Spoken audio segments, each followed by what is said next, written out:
பள்ளி மாணவர்களின் கல்வி தரத்தை மேம்படுத்த அரசு பலதரப்பட்ட நலத்திட்டங்களை வழங்கி வருகிறது.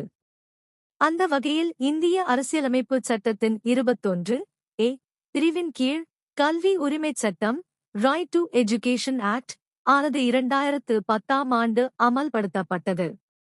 இதில் 6 முதல் 14 வயது வரையிலான குழந்தைகளுக்கு இலவச மற்றும் கட்டாய கல்வி அளிக்கப்பட்டு வருகிறது. இந்நிலையில் இத்திட்டத்தின் கீழ் மாணவர் சேர்க்கை பற்றி தகவல் வெளியாகியுள்ளது.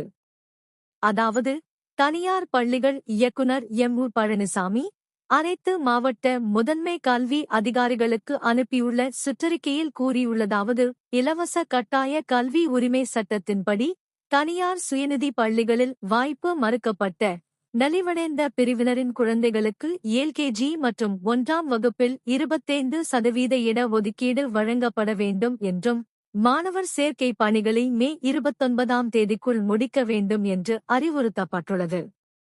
இந்த ஒதுக்கீட்டில் சேர்க்கை கோரும் குழந்தைகளின் பெற்றோர் http://www.rte.tnschols.gov.in என்ற இணையதளத்தில் ஏப்ரல் 22 முதல் மே 20ஆம் தேதி வரை ஆன்லைனில் விண்ணப்பிக்கலாம் என தெரிவிக்கப்பட்டுள்ளது.